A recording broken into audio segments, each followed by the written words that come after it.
Hello everyone. सो जैसे कि मैंने लास्ट वीडियो में आपसे बोला था, जस्ट एक जनरली मैंने बताया था कि हमको इस तरह से login.html लिख के किसी फाइल को सर्व नहीं करना है। ठीक है, इससे क्या हो रहा है, जो एंड यूज़र है, ठीक है, एंड यूज़र तो नॉर्मल जो यूज़र उससे कोई फ़र्क नहीं पड़ता।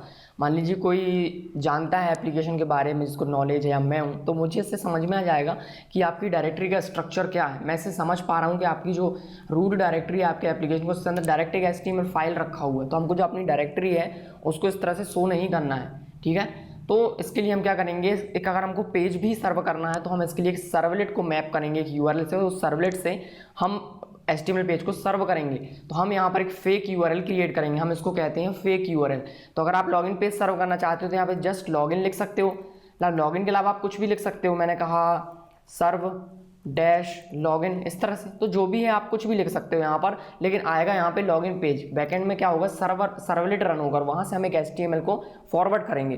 ठीक है, तो उसको कैसे करते हैं देखेंगे। तो जो फेक URL है उसको भी मतलब एक उसका भी मतलब तरीका है लिखने का, कि ऐसा नहीं आपको लॉगिन पेज सर्व करना और आपने लिख दिया ABCD। ठीक है, तो प्रॉपरली जो फॉलो होता है वो इस तरह से होता है कि हमने कहा दिया /लॉगिन, तो एक लॉगिन पेज मिल जाएगा, हमको फाइल का एक्सटेंशन देने की जरूरत नहीं है। ठीक है, इस तरह से जो एप्लीकेशन में आपने जनरली देखा होगा, तो वैसे ही हम यहाँ पे करेंगे। तो अभी लॉगिन अगर मैं कर रहा हूँ उस तरह से, तो अगर अभी मैं कर रहा हूँ /लॉगिन, तो इसमें क्या हो रहा है, यहाँ पर चल रहा है डूगेट, और डूगेट जो भी रिस्पॉन्स सेंड कर रहा है वो मिल रहा है। अभी अब मुझे क्या करना है, यहाँ पर एक पेज को रेंडर करना है, एक HTML पेज यहाँ पे सर्व करना है। तो जो login.html मैंने क्रिएट किया है उसको मैं सर्वलेट के अंदर से यहाँ पर फॉरवर्ड करूँगा। ठीक है, सो जनरली ऐसा ही होता है जब आप सर्वलेट क्रिएट करेंगे। और डू गेट और डू पोस्ट दो मेथड है। तो अगर मैं लॉगिन, मैंने कहा /लॉगिन, मैंने गेट रिक्वेस्ट सेंड किया तो मुझे पेज मिल गया। अब मैं इसी सेम URL पे पोस्ट रिक्वेस्ट सेंड करूँगा, मतलब कि मुझे लॉगिन परफॉर्म करना है। ठीक है, ऐसा हम यहाँ पे इंप्लीमेंट करते हैं जनरली। तो अभी मैंने /लॉगिन पे गेट रिक्वेस्ट सेंड किया तो मुझे लॉगिन पेज चाहिए, तो वो कैसे मिलेगा देखेंगे। तो ये जो रिस्पॉन्स है मुझे इसकी ज़रूरत नहीं है। ठीक है, ये डू गेट है, ये वाला मेथड यहाँ पे रन हो रहा है, तो इससे मैं क्या करूँगा, रिक्वेस्ट मेरे पास, इस रिक्वेस्ट की हेल्प से मैं कर सकता हूँ। तो आप इसका अगर डॉक्यूमेंटेशन देखेंगे उसमें मेथड्स आपको मिलेंगे। तो मैंने यहाँ पर कहा request dot gate request dispatcher. तो रिक्वेस्ट डिस्पैचर क्या है, रिक्वेस्ट डिस्पैच करेगा, मतलब एक रिक्वेस्ट है हमारे पास, इस रिक्वेस्ट को कहीं और फॉरवर्ड करेगा। तो रिक्वेस्ट डिस्पैचर में आपको पाथ देना है कि आप कौन सी फाइल में यहाँ पर देना चाहते हो रिक्वेस्ट को। तो मैंने यहाँ पर कहा index.html।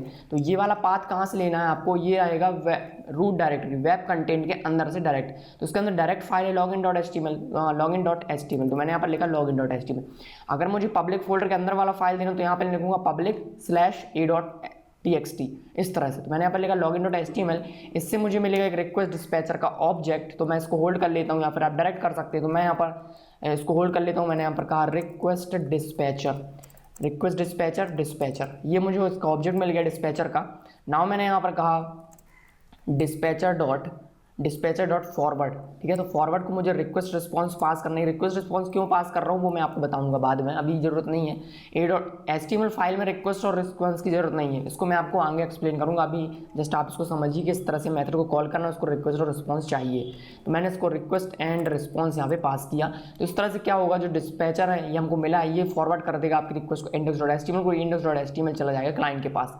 ठीक है, डिस्पैचर समझ रहे हो आप, जैसे कि हम कोई ऑर्डर करते हैं ऑनलाइन, आपने किया होगा तो उसमें देखा होगा आपने, जो आपका पैकेट जो भी होता है, जो भी पैकेट है वो डिस्पैच होता है ना। डिस्पैच मतलब कहीं और से फॉरवर्ड होना है, निकलना।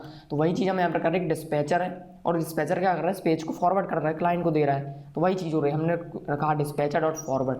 बस आपको इतना ही करना है, जो login.html है ये फॉरवर्ड हो जाएगा क्लाइंट को, वापस आएंगे HTML पेज में। और यहाँ पर हमने कहा रीलोड, तो मेरे को क्या मिला, लॉगिन। अब मैं अगर इस फॉर्म को सबमिट करूँगा तो इस टाइम पे मुझे क्या करना है, सेम URL पे पोस्ट रिक्वेस्ट सेंड करूँगा और उस पर मुझे लॉगिन परफॉर्म करना होता है। मैंने कहा email@gmail.com, पासवर्ड डाला, एंटर प्रेस किया, तो सेम पे मैंने क्या किया, सेम URL पे पोस्ट रिक्वेस्ट भी हमने हैंडल किया। तो ये क्यों हो पा रहा है, क्योंकि हमने डूगेट डूपेस्ट अलग अलग हैंडल की हुई है। ओके, सो आई होप आपके समझ में आया होगा कैसे हम यहाँ पर HTML को सर्व करते हैं। अपने सर्वलेट की हेल्प से हम किसी भी HTML फाइल को डायरेक्टली सर्व कर सकते हैं। ओके, सो इस वीडियो में इतना ही, एंड थैंक्स फॉर वॉचिंग।